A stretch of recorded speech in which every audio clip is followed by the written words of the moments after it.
Everybody please say the pledge of allegiance to the flag. I pledge allegiance to the flag of the United States of America and to the republic for which it stands, one nation, under God, indivisible, with liberty and justice for all. Okay, be seated.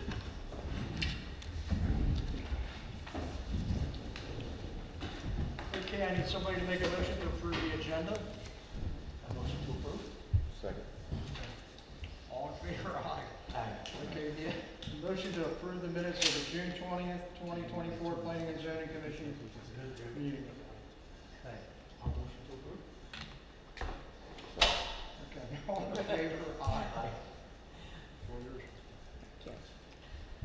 Good evening. We are here tonight for a meeting of the Planning and Zoning Commission of the Town of Ocean View. We are on to new business on the agenda for application P 349-222-245 Maintenance Road, PIDN 327.400/CTM 134-16.00-289.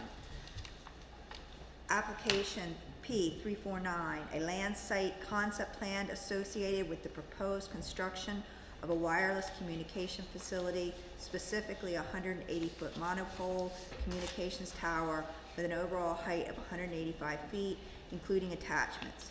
Associated equipment will be located within an overall 8,431 plus or minus square feet land site. The application is submitted by John E. Tracy, partner of the law firm of Young, Conaway, Stargate and Taylor, LLC, on behalf of the applicant Cellco Partnership, DBA Verizon Wireless, with the permission of the property owners, Bear Trap Partners, LLC, for property zoned RPC located at 222-245 Maintenance Road within Bear Trap Dunes, PIDN 327.400, CTM 134-16.00-289. I had a long announcement. Given the fact we have very little audience, I'm going to reduce what I was going to say at the introduction, but I would like to make a couple comments. Today's hearing is a concept plan review only. The Planning Commission will not be rendering any decisions or approval or disapproval of the concept plan. The concept plan is a basis of discussion. The applicant must come before the Planning Commission again to secure preliminary plan approval and final plan approval. For the record, Chairman Kent Little has recused himself from these proceedings. Commissioner Walter Curran has resigned from the Commission effective July 17, 2024. Under the Federal Telecommunications Act, no state or local government or instrumentality thereof may regulate the placement, construction, and modification of personal wireless service facilities or the basis of environmental effects of radio frequency emissions to the extent such facilities comply with FCC regulations. Thus, the only inquiry for Planning Commission with regard to health and safety of radio emissions is whether those emissions shall comply with FCC regulations.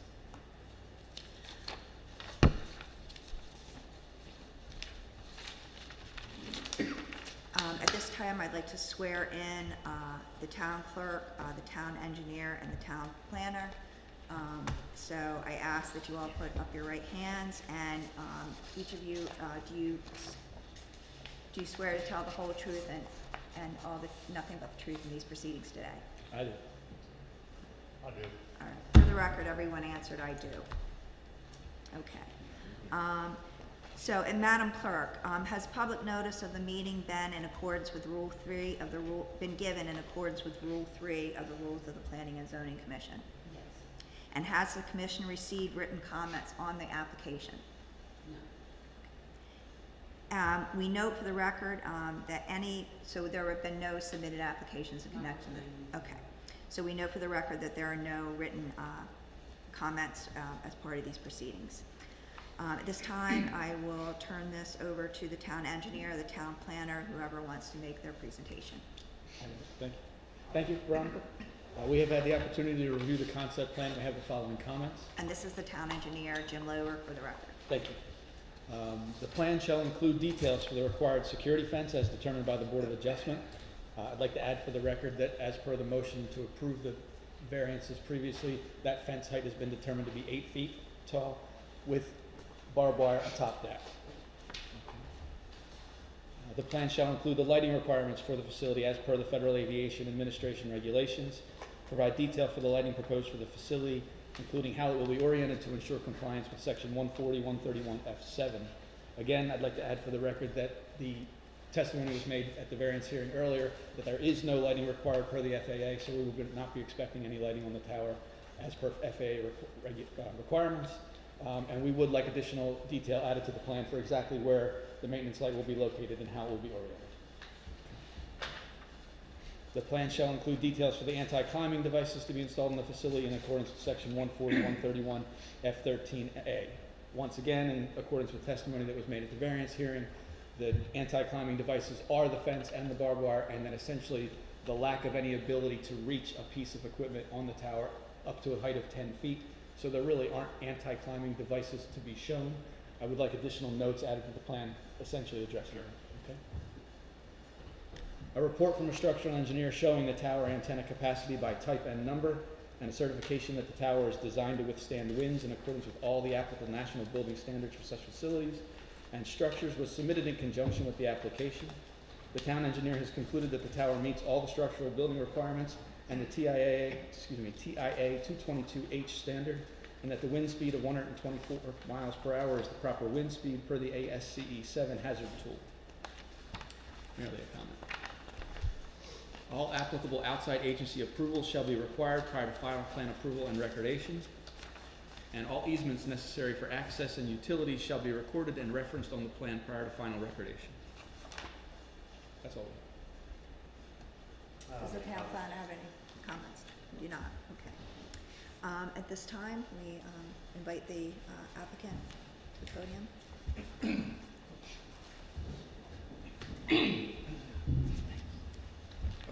Sure, again, good evening, folks. Still have half a voice. John Tracy from Young, Connolly, Stargate and Taylor here on behalf of the applicant. With me is Sue Manchell, who's our site acquisition consultant. Matt Graubert, who's probably more important for these proceedings, is our civil engineer. I will note as Ms. Faust was reading my name, I kept hearkening back to my mother when I was like 12 or 13 years old. She'd always say, have me write down Johnny Tracy, and it always came out like a race car driver. Johnny Tracy is how it always sounds, so I gotta remember not to put my middle initial in there. This is a concept plan. We have submitted the plan to the town.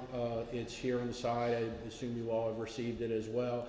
It's a very straightforward facility just southeast of the existing driving range on the Bear Trap Dunes golf course. Access will be through existing driveways and roads, so no new roads will need to be constructed here.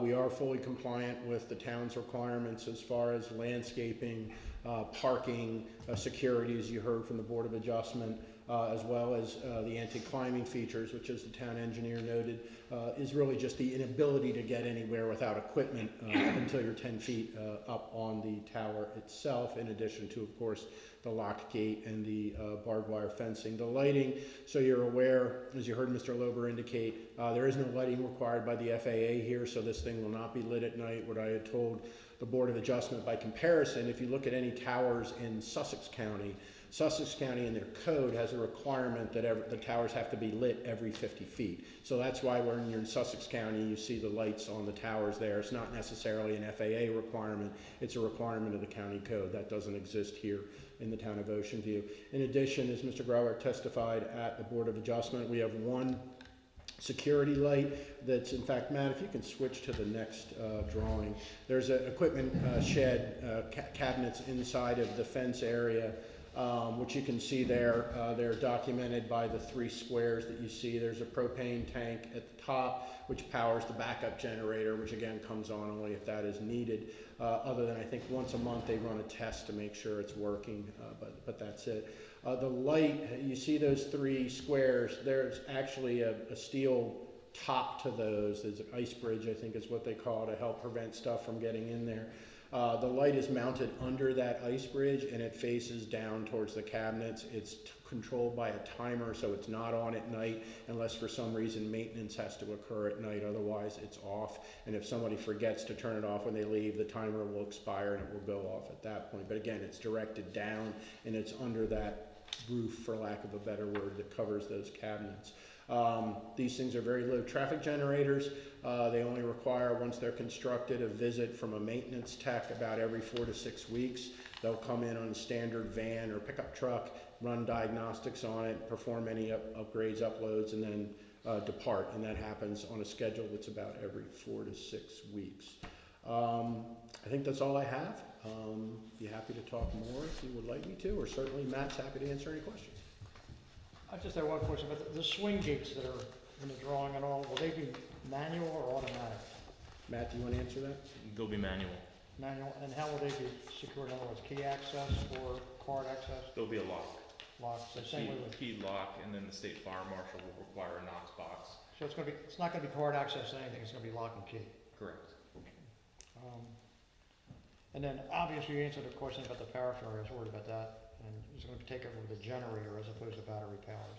Correct. Matt, do you want to talk about how these things just are powered? Because it's electricity, but the generator is there for backup, correct?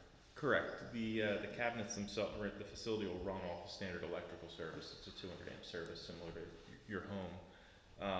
In the event of a backup, need, the cabinets do have immediate battery backup, but that's very limited.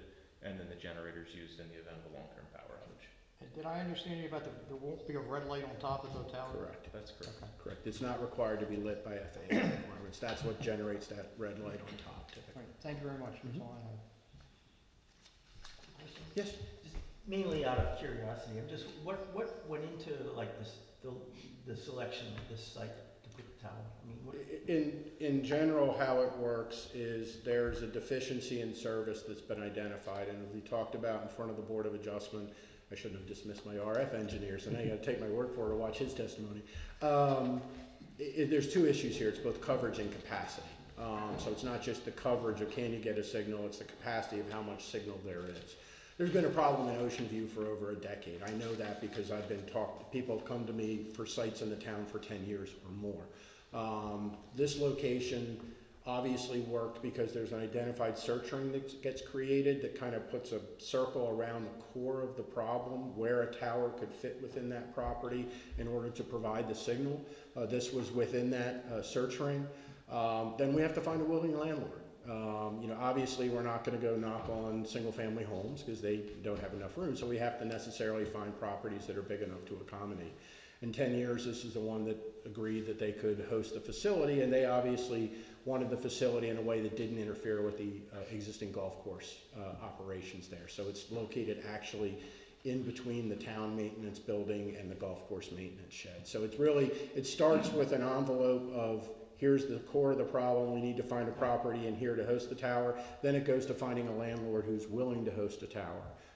And then we have to go through the process that we just did with the Board of Adjustment to get there.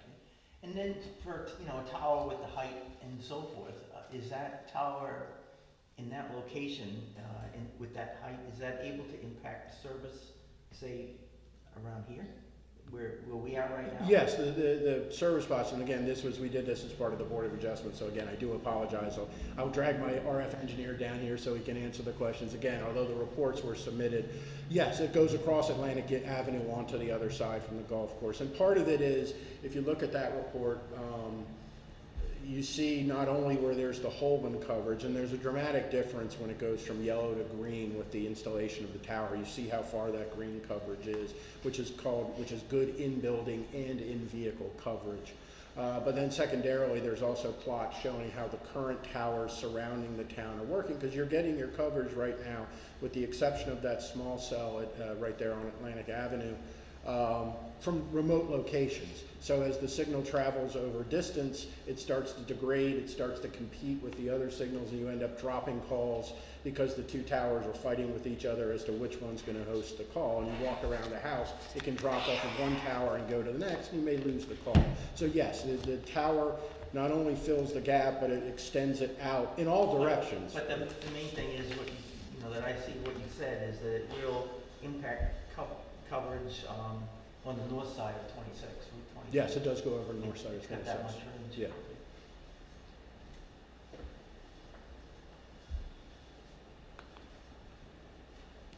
I have a question. The tower, is it going to enhance or is it going to be able to be used for helping out the emergency services here? Yes, we were required under the code for the special exception to send out what they call offers of co-location, which I know the tower hadn't been approved yet, but the code requires these letters to go out in advance to both cellular providers, T-Mobile, AT&T, Dish, who might locate on this, but also to all the emergency services providers. So I sent it to the Ocean View Police Department, the Millville Police Department, the Bethany Beach Fire Department, and Sussex County paramedics. But the policy of Verizon is if an emergency services entity needs to locate equipment on this facility, they can do so at no charge to the emergency service provider. So yeah, it's available if they need to attach any of their equipment onto that tower. And that's including like Ocean View Police Department? Yeah, that would be, yeah, anybody, but certainly anybody that serves the town. And again, the Ocean View Police Department was one of the entities who I sent the letter to.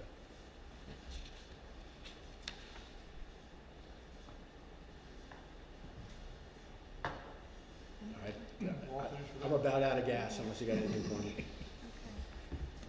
Any other questions? Any other comments? All right, with that, I guess we'll close the hearing on the concept plan. And I guess at this point, the next steps will be, you'll come before us for approval of a preliminary plan. You have the comments for the town engineer. And I think that there'll be some discussion about whether it's preliminary and final, or whether we'll do it all in one, or whether it'll be two parts, and we'll progress on that as we move forward. But Sounds like a plan. yeah, so when we see you next time, I guess we'll have some of the comments addressed. And All right. we'll need a motion to adjourn. I'll motion to adjourn. Second. All in favor? Aye. You guys got off easy. I know, we did.